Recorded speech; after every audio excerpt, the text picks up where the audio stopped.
ทุกคนรู้ป่าวว่าอะไรแย่กว่าการที่คนอื่นไม่ชอบเรา TikTok สิ่งนั้นนะคะก็คือการที่เราไม่ชอบตัวเอง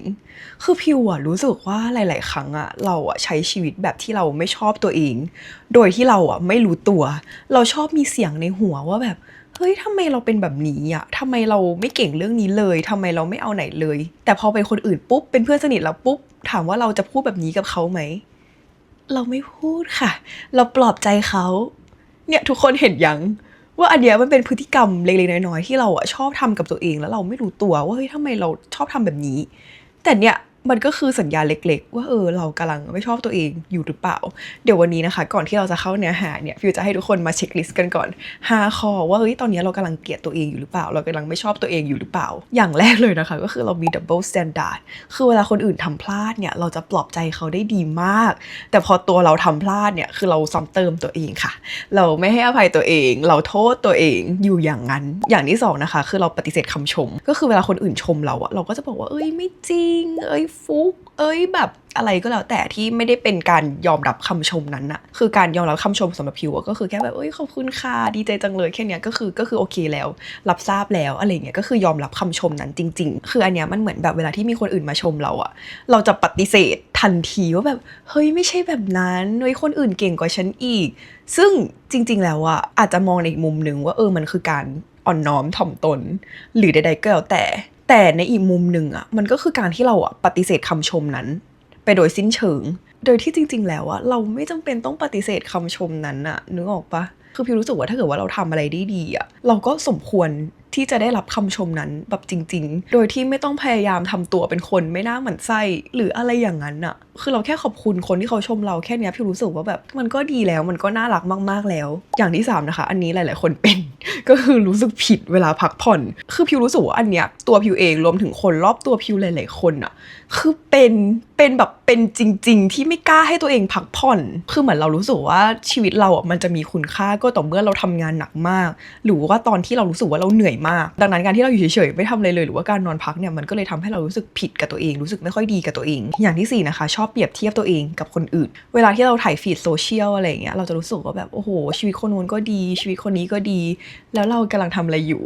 คือถ้าเราไปมีความรู้สึกเนี้ยเป็นความอิจฉาเขาหรืออะไรเงี้ยพี่รู้สึกว่ามันไม่ค่อยดีนะคะคือถามว่ามันไม่ดีต่อใครคือมันไม่ได้ดีต่อคนที่เราไปอิจฉาเขานะแต่มันไม่ดีต่อจิตใจของเราอะมันไม่ดีต่อ peace of mind ของเราความสงบสุขในใจของเราเพราะแบบมันคือความอิจฉาทุกคนมันก็คืออารมณ์หนึ่งของมนุษย์ถูกปะใดๆก็คือพอเราเปรียบเทียบตัวเองกับคนอื่นอะมันทำให้เรารู้สึกแย่รู้สึกแบบไม่ชอบตัวเองไม่พอใจในสิ่งที่ตัวเองเป็นอย่างที่5นะคะคือเราพูดกับตัวเองเหมือนเราเกลียดตัวเองมากคือเป็นคำพูดที่เรารู้สึกว่าเราไม่มีทางพูดกับเพื่อนคนอื่นหรือว่าคนที่เรารักแต่คำที่เราพูดเนี่ยมันก็จะเป็นอะไรประมาณว่าโอ๊ยโง่จังโอ๊ยไม่เก่งเลยโอ๊ยไม่เอาไหนเลยอะไรอย่างนี้โอเคใครที่ตอนนี้ติ๊กบางข้อหรือว่าติ๊กทุกข้อนะคะก็ไม่เป็นไรแล้วก็ไม่ต้องตกใจเพราะว่าการที่เรามาทำเช็คลิสต์กับตัวเองเนี่ยมันก็จะทำให้เรารู้ว่าตอนนี้มันมีปัญหาอะไรเพื่อที่เราจะได้หาทางออกได้คือพี่รู้สึกว่าสิ่งเหล่านี้มันไม่ใช่ความผิดปกติของเราอะแต่มันคือความที่เราเป็นมนุษย์ทุกคนนึกออกปะยังไงเราก็ต้องมีความรู้สึกเหล่านี้อยู่แล้วยังไงเราก็ต้องมีพฤติกรรมเหล่านี้อยู่แล้วที่มันเป็นไปโดยอัตโนมัติซึ่งสิ่งเหล่านี้มันเกิดขึ้นในสมองของเราแล้วการที่มันเกิดขึ้นในสมองของเราอะมันแปลว่าอะไรมันแปลว่าเราอะสามารถฝึกสมองของเราใหม่ได้แล้วเดี๋ยววันนี้นะคะพี่จะมาแชร์ทั้งสาเหตุแล้วก็8วิธีที่จะทำให้ทุกคนอะกลับมารักตัวเองได้แบบจริงๆแล้วก็เลิกเกลียดตัวเองตลอดชีวิตโอเคพาร์ทแรกทำไมเราถึงเกลียดตัวเองคือก่อนที่เราจะเลิกเกลียดตัวเองได้อะพี่ว่าเราต้องมาดูกลไกของสมองเราก่อนว่าแบบมันทำอะไรกับเราทำไมมันถึงทำให้เราอะเกลียดตัวเองหรือว่าชอบดูถูกตัวเองหรือว่าชอบซ้ำเติมตัวเองอย่างแรกนะคะก็คือสมองของเราอะจะจดจำข้อเสียมากกว่าข้อดีเสมอแล้วสิ่งเนี้ยเรียกว่า negativity bias คือมันไม่ใช่ว่าเราเป็นคนมองโลกแง่ร้ายแต่สิ่งเนี้ยมันเป็นมาตั้งแต่สมัยดึกดำบรรพ์แล้วที่เราอะจะต้องเอาตัวรอดมนุษย์อะจะต้องเอาตัวรอดแล้วการที่เราจะเอาตัวรอดได้อะเราจะต้องสแกนหาภัยคุกคามหรือว่าสิ่งที่มันเป็นผิดปกติไม่ดี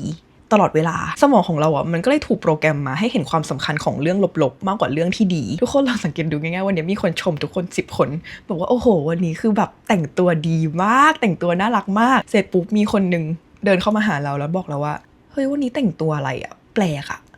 ทุกคนคิดว่าตอนก่อนนอนทุกคนจะคิดเรื่องของใครระหว่าง10-20 คนที่ชมหรือว่าเป็นเรื่องของคน1คนที่บอกว่าเราแปลกแต่งตัวอะไรก็ไม่รู้เนี่ยมันก็คือกลไกของสมองว่าแบบไม่ว่าจะทำยังไงก็แล้วแต่ไม่ว่ามันจะมีข้อดีมากแค่ไหนก็แล้วแต่สมองของเราก็จะเลือกอันนั้นอันที่มันเป็นลบที่สุดอันที่มันเป็นแย่ที่สุดอย่างที่2นะคะคือเราเปรียบเทียบชีวิตจริงของเรากับสิ่งที่ดีที่สุดไฮไลท์ที่ดีที่สุดของชีวิตคนอื่นคือในทฤษฎี social comparison theory มนุษย์เป็นสิ่งมีชีวิตที่ชอบเปรียบเทียบตัวเองกับสังคมคือในสมัยเมื่อก่อนเราก็จะเปรียบเทียบตัวเรากับคนในหมู่บ้านคนในเผ่าอะไรอย่างนี้แต่ในโลกปัจจุบันพอมันมีอินเทอร์เน็ตก็คือสังคมหนึ่งถูกปะเราก็เลยเอาตัวเองไปเปรียบเทียบกับคนในอินเทอร์เน็ตทั้งหมดบนโลกนี้แต่ความจริงที่มันโหดร้ายก็คือมันไม่มีใครมานั่งพูดว่าโอ้โหชีวิตเรามันบัดซบขนาดไหนในโลกออนไลน์นึกออกปะคือพี่รู้สึกว่ามันส่วนน้อยมากที่เขาจะมาแชร์เรื่องเราเนี้ยส่วนใหญ่เขาก็แชร์แต่เรื่องดีๆไปเที่ยวต่างประเทศได้การโปรโมทในที่ทำงานได้รับอะไรดีๆเห็นปะคือในโลกออนไลน์มันคือสิ่งที่ดีที่สุดที่ผ่านการคัดสรรมาแล้วไม่เชื่อทุกคนก็ลองถามตัวเองดูว่าทุกวันนี้เวลาเราจะไปโพสอะไรในโลกออนไลน์เราเลือกสิ่งที่ดีที่สุดหรือว่าเราเลือกสิ่งที่แย่ที่สุดคิวมั่นใจว่าส่วนใหญ่เกินครึ่งยังไงก็เลือกสิ่งที่ดีที่สุดที่จะไปโพสในโลกออนไลน์ถูกปะเรื่องแย่ๆเราก็อยากเก็บไว้กับตัวเองเราก็ไม่อยากไปแชร์ให้ใครฟังถูกไหมเนี่ยก็เหมือนกันคนอื่นที่เขาแชร์ชีวิตดีๆคนอื่นที่เขาแชร์ชีวิตที่มันดูแบบเลิศเลอเพอร์เฟกต์อันเนี้ยมันก็คือสิ่งที่ดีที่สุดที่เขาคัดออกมาแล้วเราจะเอาชีวิตจริงของเราไปเปรียบเทียบกับสิ่งที่ดีที่สุดในชีวิตของคนอื่นได้ยังไงคือมันไม่ได้ถูกปะแล้วก็สาเหตุที่3นะคะก็คือเราเอาความผิดพลาดมาเป็นตัวตนของเรายกตัวอย่างง่ายๆนะคะก็คือเวลาเราทำผิดพลาดอะไรบางอย่างสมมติเราสอบได้คะแนนไม่ดีทำงานในที่ทำงานเราแบบว่าไม่ค่อยดีอย่างเงี้ยแล้วเราได้ฟีดแบ็กกลับมาได้คะแนนเป็นเกรดกลับมาเงี้ยเรามองว่าเฮ้ยเราทำงานได้ไม่ดีเท่ากับเราเนี่ยเป็นคนไม่ดีเป็นคนไม่ฉลาดเป็นคนโง่คือทำไมเราต้องเอาตัวตนของเราไปผูกติดกับผลงานทางที่ความจริงแล้วตัวตนเราก็คือตัวตนเราผลงานก็คือผลงานข้อสอบก็คือข้อสอบทุกอย่างมันถูกแยกออกจากกันมันไม่ได้มีอะไรที่มาเป็นตัวเราเลยถึงแม้ว่าของสิ่งนั้นมันจะออกมาจากเราคือคนที่เขาชอบตัวเองคนที่เขารักตัวเองเขาก็จะมองว่าผลงานเนี้ยมันก็เป็นแค่ผลงานถ้าเกิดผลงานเนี้ยมันได้รับฟีดแบ็กข้อสอบเนี้ยมันได้รับคะแนนที่ไม่ค่อยดีเขาก็คิดแค่ว่าโอเคครั้งหน้าฉันจะต้องทำยังไงได้บ้างให้ชิ้นงานเนี้ยมันดีขึ้นแต่คนที่เขาไม่ชอบตัวเองเขาก็จะมองว่าผลงานเนี้ยเท่ากับเขาผลงานไม่ดีเท่ากับเขาเนี่ยไม่เก่งเท่ากับเขาไม่ฉลาดเท่ากับเขาไม่เอาไหนแล้วพอเราเอาผลลัพธ์มาผูกติดกับตัวเรานั่นแปลว่าทุกครั้งที่เราทำผิดพลาดหรือว่าเราทำอะไรได้ไม่ดีเราก็จะเกลียดตัวเองมากขึ้นทุกๆวันทุกๆวันทุกๆวันถูกปะเพราะว่าผลงานไม่ดีเท่ากับตัวเราไม่ดีแล้วถ้าเกิดผลงานไม่ดีเยอะมากเลยเราก็จะมองว่าเราเนี่ยไม่มีคุณค่าเลยเราคือไม่ชอบตัวเองเลยเกลียดตัวเองเลยทางที่ความจริงแล้วมันไม่ใช่แบบนั้นเลยคือผลงานไม่ดีก็คือผลงานไม่ดีเราสามารถทำให้ผลงานในครั้งหน้าของเรามันดีขึ้นได้เราสามารถปรับปรุงให้มันดีขึ้นได้คือเราไม่จำเป็นว่าโอ้โหไม่ดีครั้งนี้เท่ากับครั้งหน้าก็ต้องไม่ดีครั้งที่100ก็ต้องไม่ดีครั้งที่ 1,000 ก็ต้องไม่ดีคือมันไม่ใช่พี่รู้สึกว่าเรารู้ว่าอะไรไม่ดีเราก็แค่ทำให้มันดีขึ้นแค่นั้นพอโอเคหลังจากที่คนรู้แล้วนะคะว่าสมองเนี่ยมันทำอะไรกับเราบ้างพาร์ทที่2นะคะก็คือ8วิธีทำยังไงให้เราเลิกเกลียดตัวเองแล้วสามารถชอบตัวเองสามารถรักตัวเองได้แบบจริงๆคือพี่รู้สึกว่าหลายๆครั้งจุดเริ่มต้นของการดูแลตัวเองมันมาจากการไม่ชอบตัวเองทุกคนฟังแล้วอย่าเพิ่งตกใจคือเมื่อก่อนตัวพิวพิวรู้สึกว่าพิวไปออกกำลังกายเพราะว่าพิวไม่ชอบร่างกายของตัวพิวเองเนี่ยทุกคนเห็นยังว่ามันเริ่มจากอะไร มันเริ่มจากความไม่ชอบร่างกายของตัวเองแต่ถ้าเกิดว่าเราเปลี่ยน mindset ของเราเปลี่ยนจากความเกลียดว่าเราไม่พอใจในรูปร่างของเราเราถึงไปออกกำลังกายแล้วเราเปลี่ยนเป็นว่าเฮ้ยร่างกายอันเนี้ยคือร่างกายเดียวที่เรามีคือบ้านหลังเดียวที่เราจะมีในชีวิตนี้แล้วเราไม่สามารถเปลี่ยนได้เราจะดูแลร่างกายนี้ยังไงเราจะรักษาร่างกายนี้ยังไงเราจะใช้ร่างกายนี้ยังไงเนี่ยทุกคนเห็นปะว่าแค่เราชิฟนิดเดียวมันกลายเป็นว่าเราจากตอนแรกที่เราไม่ชอบตัวเองอันเนี้ยเป็นเราเห็นคุณค่าของตัวเราเองแล้วอย่างที่2นะคะคือการเขียน small wins หรือว่าสิ่งเล็กๆที่เราทำสำเร็จไปแล้วคือพิวรู้สึกว่าหลายๆครั้งมันไม่ใช่ว่าเราไม่เก่งมันไม่ใช่ว่าเราทำไม่ได้แต่มันเป็นเพราะว่าเราชินกับตัวเองมาก เกินไปจนเราไม่รู้ว่าเราเก่งอะไรบ้างเราถนัดอะไรบ้างเราทำอะไรได้ดีบ้างเราทำอะไรสำเร็จไปแล้วบ้างคือเราแบบแค่มองไม่เห็นมันอะเพราะว่าเราไม่ได้โฟกัสกับมันในสมองนะคะมันมีสิ่งที่เรียกว่า RAS หรือว่า Reticular Activating System สิ่งนี้จะทำให้เรารับรู้และมองเห็นแค่สิ่งที่เราโฟกัสเท่านั้นสิ่งไหนที่เราไม่ได้โฟกัสอะเราจะไม่มีทางเห็นมันเลยดังนั้นนะคะตอนนี้ถ้าเกิดว่าเราคิดว่าเราไม่เก่งอะให้เราหาหลักฐานมาซัพพอร์ตสมองเราว่าเราเนี่ยเป็นคนที่เก่งเราเป็นคนที่ทำได้คือจะเป็นอะไรก็ได้ง่ายๆอย่างเช่นวันนี้ตื่นไวมาก7 โมงเช้าหรือว่าวันนี้ไปออกกำลังกายหลังจากที่ไม่ได้ไปออกมาหลายอาทิตย์สิ่งเนี้ยก็จะทำให้สมองเริ่มเห็นความเป็นไปได้เริ่มเห็นหลักฐานว่าเราสามารถทำได้แทนที่จะเห็นแต่ข้อบกพร่องหรือว่าสิ่งที่เราทำไม่ได้คือพิวรู้สึกว่าอันเนี้ยเป็นวิธีที่ดีมากๆแล้วก็ง่ายมากๆนะคะใครที่ตอนเนี้ยไม่เคยทำพิวอยากทุกคนแบบไม่ต้องฟังคลิปนี้ต่อแต่ว่ากดพอสแล้วทำเลยคือไม่ว่าตอนนี้ทุกคนจะทำอะไรพิวอยากทุกคนหากระดาษปากกาหรือว่าในโทรศัพท์ในโน้ตในคอมเมนต์ก็ได้นะคะให้ทุกคนพิมพ์เลยว่ามันมีอะไร3อย่างในวันนี้ที่ทุกคนทำสำเร็จแล้วบ้างแล้วทุกคนรู้สึกว่าเฮ้ยมันแบบภูมิใจในตัวเองก็คือเขียนมาได้เลยนะคะเป็นอะไรง่ายๆเล็กๆก็ได้อย่างที่3คือการสร้างแฟ้มคำชมทุกคนรู้ป่ะว่าในสมองของเรามันมีสิ่งที่เรียกว่า state dependent memory คือเวลาที่อารมณ์เราดิ่งอารมณ์เราเศร้าสมองของเราจะปิดกั้นความทรงจำดีๆทั้งหมดเลยแล้วก็จะคัดเลือกแต่ความทรงจำที่มันสอดคล้องกับอารมณ์ที่เรากำลังจะเป็นอยู่ตอนนั้นไม่ว่าจะเป็นอารมณ์เศร้าอารมณ์โกรธอารมณ์ดิ่งอารมณ์นอยอารมณ์อะไรก็แล้วแต่ที่มันเป็นอารมณ์ลบๆสมองเราจะเอาข้อมูลตรงนั้นมาป้อนให้กับสิ่งที่เรากำลังเป็นอยู่แล้วการที่สมองเราหาความทรงจำลบๆเหล่านี้มาป้อนให้กับเรามันเลยทำให้เรารู้สึกว่าตัวเองไม่ดีพอทั้งที่ในความจริงแล้วในชีวิตจริงคนที่เขาชื่นชมเราก็มีคนที่เขาเป็นความทรงจำดีๆและเห็นคุณค่าของเราก็มีแล้วก็มีเยอะด้วยอันนี้เป็นสิ่งที่พิวเริ่มทำได้ไม่นานนะคะแต่ว่าพิวรู้สึกว่าโอ้โหมันแบบมันดีมากทุกคนคือวิธีนะคะก็คือให้ทุกคนสร้างโฟลเดอร์ในโทรศัพท์ในอัลบั้มรูปอย่างเงี้ยคือพิวจะแคปเวลามีคนขอบคุณพิวหรือว่ามีคนทัก DM พิวมาหรือว่ามีคนคอมเมนต์อะไรน่ารักให้พิวอย่างเงี้ยแล้วพิวก็จะไปใส่ในอัลบั้มรูปตรงเนี้ยแล้ววันไหนที่พิวรู้สึกว่าพิวเศร้าอารมณ์พิวดิ่งอย่างเงี้ยพิวเข้าไปดูอัลบั้มเนี้ยมันแบบโอ้โหทุกคนมันทำให้พิวเห็นคุณค่าในตัวพิวเองมากๆมันทำให้พิวรู้สึกว่าพิวรักตัวเองมากขึ้นมากๆวันไหนที่ทุกคนรู้สึกว่าทุกคนสงสัยตัวเองหรือว่ารู้สึกตัวเองไม่ดีพอพิวอยากทุกคนเปิดแฟ้มอันนี้ขึ้นมาเปิดอัลบั้มรูปอันนี้ขึ้นมาเพื่ออะไรเพื่อให้จิตปรุงแต่งเพื่อให้เสียงในสมองของเราเนี่ยมันเงียบลงไปเพราะว่ามันไม่จริงอันนี้มันก็คือหลักฐานที่เป็นรูปธรรมที่เราสามารถเอาไปสู้กับสมองของเราได้นะคะที่มันเป็นจิตปรุงแต่งเป็นเสียงในหัวอะไรก็ไม่รู้ที่บอกว่าเราไม่ดีเราอย่างงู้นเราอย่างนี้ที่มันเป็นลบๆคือมันช่วยได้เยอะมากจริงๆพิวอยากทุกคนไปลองอย่างที่4นะคะคือการ detox algorithm ของเราคือทุกคนรู้ป่าวว่าสุขภาพจิตของเราเนี่ยมันเป็นอะไรที่สำคัญมากๆถ้าเกิดว่าสุขภาพจิตทุกคนดีเนี่ยชีวิตทุกคนจะดีมากมันจะแสดงออกมาในทุก aspect ของชีวิตเลยดังนั้นนะคะสิ่งที่พี่อยากทุกคนทำก็คือให้ทุกคนสังเกตดูง่ายๆเวลาทุกคนดูคอนเทนต์ใครก็แล้วแต่เนี่ยหรือว่าทุกคนดูหนังทุกคนดูอะไรก็แล้วแต่ไม่ว่าจะเป็นข่าวเป็นนู่นเป็นนี่เป็นนั่นทุกคนรู้สึกยังไงกับคอนเทนต์นั้นๆทุกคนรู้สึกว่าทุกคนมีแรงบันดาลใจไหมหรือว่าทุกคนรู้สึกแย่กว่าเดิมหลังจากที่คนดูสิ่งนั้นเสร็จแล้วถ้าเกิดว่ามันเป็นอย่างที่2ที่ทุกคนดูแล้วทุกคนรู้สึกแย่ทุกคนก็ต้องปกป้องตัวเองจากสิ่งนั้นด้วยการมิวหรือว่า unfollow คือไม่ว่าจะเป็นอะไรก็แล้วแต่พี่รู้สึกว่ามันเป็นเรื่องที่เราควรทำเพื่อตัวเราเองเพราะว่าถ้าเกิดว่าเราสามารถปกป้องสภาพแวดล้อมในโลกออนไลน์ของเราได้พี่มั่นใจว่ายังไงสุขภาพจิตทุกคนก็ดีเพราะว่ามันไม่มีอะไรที่ไม่ดีที่จะมารบกวนเราได้อีกต่อไปแล้วเพราะสุดท้ายแล้วชีวิตเราจะเป็นยังไงก็ขึ้นอยู่กับสภาพแวดล้อมของเราทั้งโลกออนไลน์ทั้งโลกออฟไลน์อย่างที่5นะคะก็คือการแยกคุณค่าของเราออกจากผลลัพธ์คือพี่รู้สึกว่ามันง่ายมากๆที่เราจะเอาตัวตนของเราเอาคุณค่าของเราไปผูกติดกับความสำเร็จของเราไม่ว่าจะเป็นยอดวิวยอดไลค์ยอดเงินคุณภาพชิ้นงานหรือว่าเกรดในโรงเรียนแต่ทุกคนรู้ป่ะว่าคุณค่าของมนุษย์คนหนึ่งมันอยู่ที่อะไรมันอยู่ที่ตัวตนของเขามันไม่ใช่อยู่ที่ตัวผลงานของเขาผลลัพธ์ต่างๆที่มันเกิดขึ้นจากผลงานของเรามันก็เป็นแค่ฟีดแบ็กแต่ว่ามันไม่ใช่ตัวตนของเราในวันที่คลิปของเรายอดวิวน้อยในวันที่เกรดของเราไม่ดีในวันที่การบ้านของเราผิดเยอะคือมันไม่ได้แปลว่าเราแบบว่าโอ้โหผิดพลาดไปหมดทุกอย่างในชีวิตมันไม่ได้แปลว่าโอ้โหเราคือคนที่ไม่รู้เรื่องเลยแต่มันแค่แปลว่าวิธีการที่เราทำในตอนนั้นมันแค่ยังไม่เวิร์กแค่นั้นเองมันก็คือแค่ฟีดแบ็กที่มันให้กับเรามาสำหรับพิวส่วนตัวนะพิวรู้สึกว่าคุณค่าของมนุษย์มันอยู่ที่จิตใจของเขามันอยู่ที่ตัวตนของเขามันอยู่ที่การ การกระทำของเขาไม่ใช่ตัวผลงานหรือว่าอะไรก็แล้วแต่อย่างที่6นะคะคือการรักษาสัญญากับตัวเองทุกคนลองสังเกตดูเวลาที่มีใครสักคนนะผิดสัญญากับเราเขาบอกว่าเขาจะทำสิ่งนี้ให้เราเขาบอกว่าเขาจะให้สิ่งนี้กับเราแล้วสุดท้ายเขาไม่ให้อะทุกคนยังเชื่อใจเขาอยู่ปะทุกคนยังชอบเขาเท่าเดิมปะหรือทุกคนรู้สึกว่าทุกคนสูญเสียความเชื่อใจไปแล้วพิวรู้สึกว่าคำตอบอะมันก็คืออย่างหลังว่าเราอะรู้สึกว่าเราอะสูญเสียความเชื่อใจกับคนคนนี้ไปแล้ว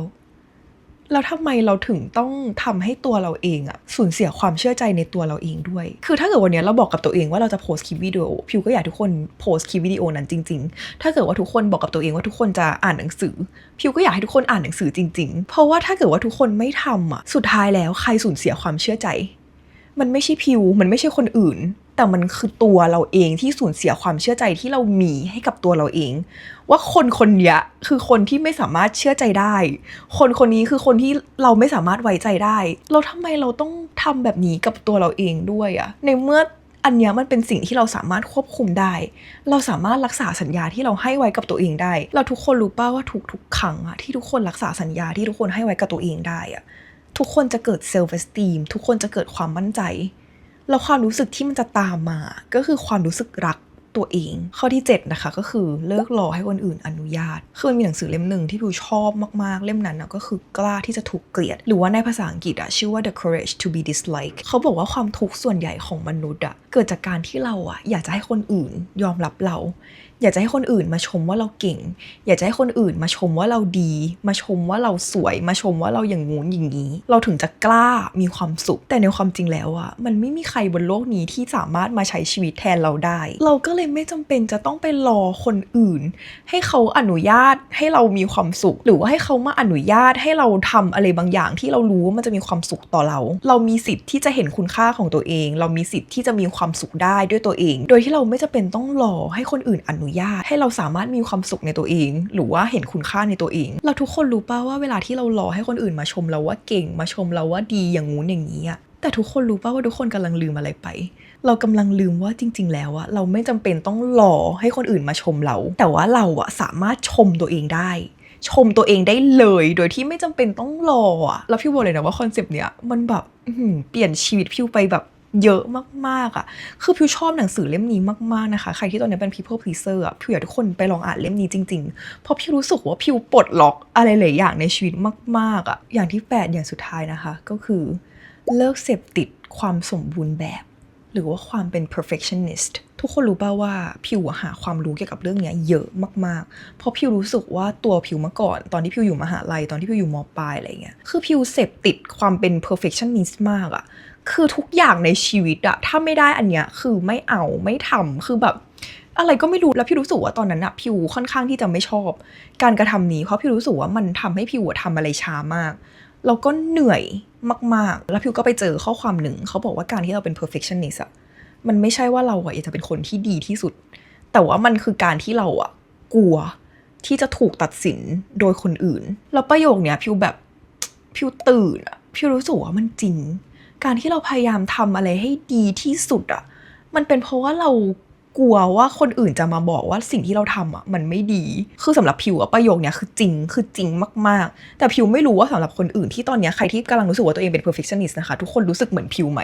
ว่าจริงๆแล้วอะเรากำลังกลัวคนอื่นมาบอกว่าสิ่งที่เราทำอะมันไม่ดีแล้วสิ่งเนี้ยมันเหมือนเป็นกับดักที่ทำให้เราไม่กล้าทำอะไรเลยทำให้เราไม่กล้าเริ่มทำให้เราไม่กล้าลองเพราะว่าอีเริ่มลองพวกเนี้ย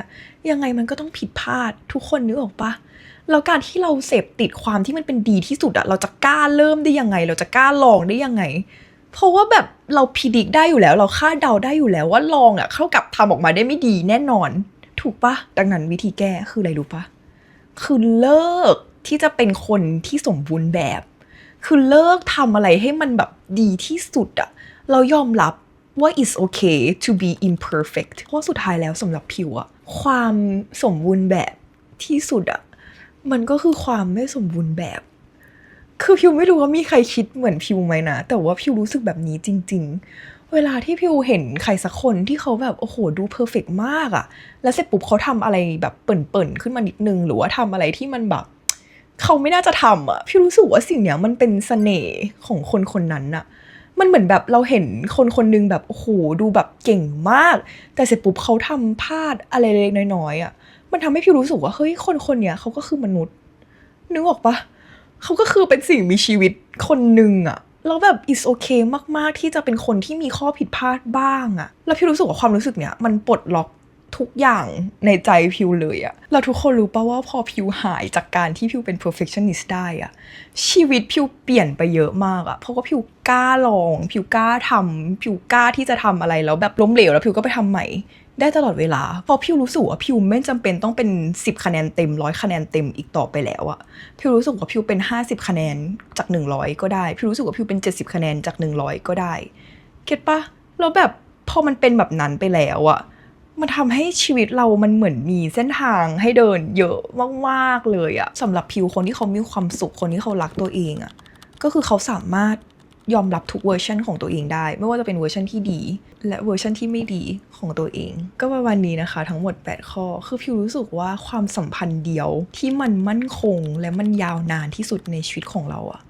มันก็คือความสัมพันธ์ที่เรามีกับตัวเองคนรอบตัวเราทุกคนไม่ว่าจะเป็นใครก็แล้วแต่ครอบครัวเพื่อนแฟน